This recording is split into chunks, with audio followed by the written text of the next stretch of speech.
আসসালামু আলাইকুম for everyone. সবাই কেমন আছেন? আশা করি সবাই ভালো আছেন। দেখতে দেখতে ইউটিউব জগতে আমার দ্বিতীয় ব্লগ শুরু হয়ে গেল। হঠাৎ করে গ্রামে আসা, গ্রামে এসে বন্ধুবান্ধবের সাথে দেখা। তো বন্ধুবান্ধব সবাই মিলে হঠাৎ করে ডিসাইড করলো ছোটোখাটো একটা পার্টি দিবে। তো আমিও বেরিয়ে পড়লাম পার্টির উদ্দেশ্যে। কিন্তু পার্টিটা কি তাহাকে জানা ছিল না। গ্রামেতে এখন হালকা ঠান্ডা, ঠান্ডার মধ্যে গাড়ি চালাতে খুব ভালোই লাগে। হালকা ঠান্ডা ঠান্ডা ভাব। এখনো গ্রামের মধ্যে প্রপারলি ঠান্ডা পড়ে নাই। যখনই গ্রামে আসি শৈশবকাল মনে পড়ে যায়। যখন ছোট ছিলাম তখন পরীক্ষা দিয়ে বাবা মার কাছে বায়না করতাম গ্রামের বাড়ি যাব, পার্টি দিব, গান বাজনা করব না তা কি হয়? গান বাজনার জন্য তার বুকা নিয়ে আসলাম আমার চাচাতো ভাই ঘর থেকে। সাথে কিছু নাচানাচি একটু করলাম। তার বুকাটা সাথে নিয়ে এখন বাড়ির উদ্দেশ্যে রওনা হব। এখন সবার আগে বাড়িতে যাব, বাড়িতে গিয়ে দেখবো কিসের পার্টি দিচ্ছে ওরা। তো আমার সাথে ছিল আমার একটা বাতিজা সাব্বিরকে বললাম চলে আয়। এই হচ্ছে আমাদের কন্টেন্ট ক্রিয়েটর শিহাব পাঠান। অবশেষে শিহাব পাঠানকে কাজে লাগিয়ে দিলাম। এখানে আছে আমার বাতিজা এবং কি জান্নাতুল ভাই। আজকে পার্টিটা দিচ্ছে মূলত জান্নাতুল ভাই, রান্নাটাও জান্নাতুল ভাই করবে। এদিক দিয়ে সবাই কুটাকাটি করে সব কিছু রেডি করে রাখলো আগে থেকেই। আসার পরে দেখলাম খিচুড়ি পার্টি দিবে ওরা। হালকা ঠান্ডা ঠান্ডা ভাবে খিচুড়িটা খেতে খুব ভালোই লাগবে।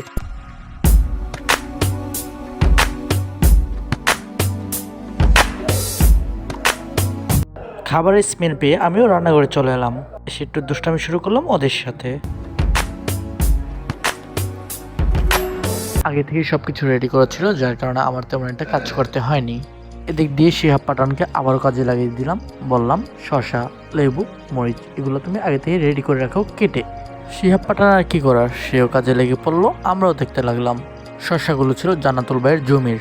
তো চলেন দেখতে থাকি শেষ পর্যন্ত কি হয় পরিণতি।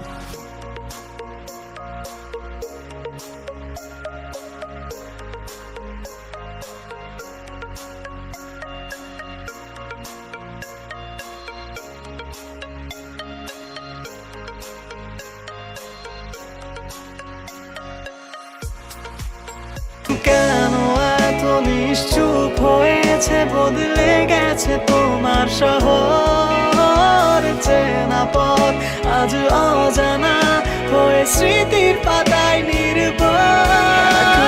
সমুদ্র নিয়ে ভালোবেসেছি তোমায়, বোঝা হয়নি আর তোমার এই আমার।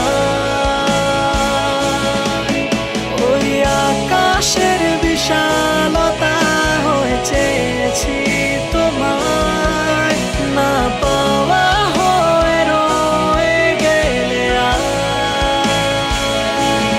এক বুক সমুদ্র নিয়ে ভালোবেসেছি তোমায়, বোঝা হয়নি আর তোমার এই আমার।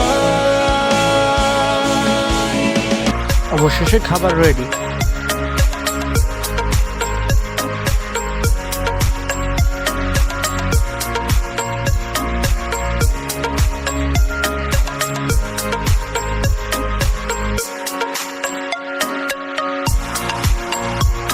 খাবারটা খুব টেস্ট হয়েছিল। আর আমি ট্রে নিয়ে বসে পড়লাম খাবার খেতে।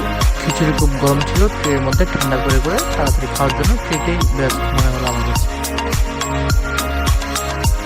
শেষ পর্যন্ত বলবো খাবারটা খুবই টেস্ট ছিল।